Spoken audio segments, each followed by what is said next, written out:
This is just a quick video about one of the oldest guns that I have, and it's the John Browning design Fabrique Nationale 1922.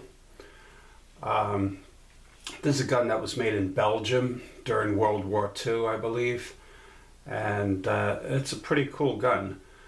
I had it completely restored about a year or two ago. Cost me about $600 to restore the gun, and I had to get a new barrel because the original barrel was plugged, and there was quite a few things wrong with it. That was the original grip. That was all that was left of it. So I had to get these new old grips put on, a new barrel, had it refinished, did a whole bunch of stuff to do it. And now it's worth about $150, I think, on the open market. But for me, it's sentimental value. It belonged to a great uncle of mine, and I brought it home from him after World War II. And I think it's a cool looking gun. It's a 32 caliber ACP, and it's like you see these in a lot of old movies, Nazi movies, German war movies, things like that. It's definitely, to me, it's a cool looking gun. It looks like an assassin's gun. And I shoot the gun. It's very shootable because it's kind of heavy, and, it's kind of an odd looking shape.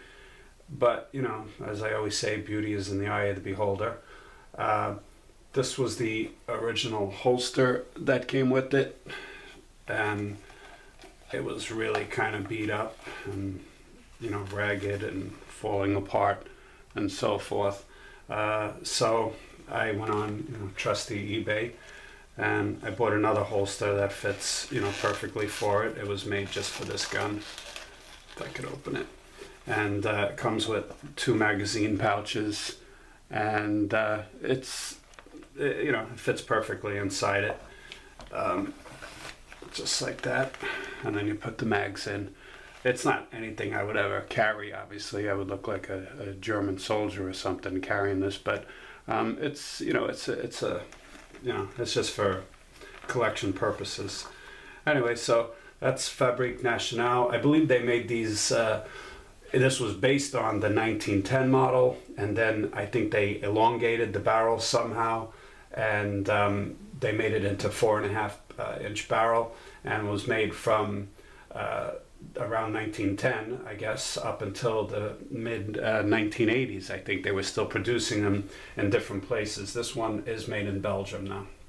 It comes with, it doesn't come with anything. I bought these magazines, and they're supposed to be 9-round magazines, and but I got 3 of them on eBay, and this one, it could probably use a new spring, but it only holds 6, but that's okay.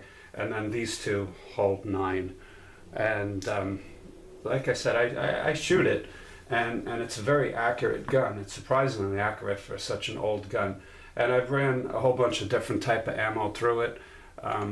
It seems to like this PPU ammo, and these are jacketed hollow point bullets, and I had no problem feeding them. There's a couple of videos online about taking it down and so forth. It's not that easy, but it's not that hard, so I'm not going to do it on camera. It's kind of a pain to take it down. It's got a safety on it. I don't know why you would use that. The other thing is it has a grip safety on it, so it's not going to go off accidentally. But again, it's not a carry gun. It's just meant as a collector piece. But that's the Fabrique Nationale 1922, designed by John Moses Browning, and the guy knew his stuff. It's like I said, it's a real comfortable gun. It's very easy to shoot, very pointable. It's got like that long kind of a snout on it, and when you present it and shoot it, it works.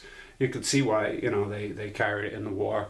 And going to the caliber debate, again, it is a 32 ACP, but obviously it did the trick because a lot of people got killed by this gun during the war.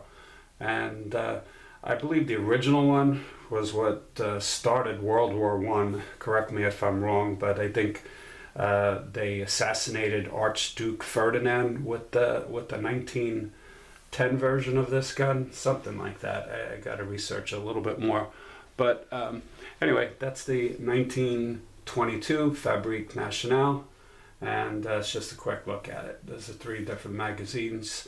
What's great nowadays is, you get anything you want on eBay. Imagine what it was like 20 years ago for gun collectors. They'd have to write letters, I guess, to people, or look in the back of gun magazines for parts and things. And, but you can just go and get magazines and holsters and stuff like that.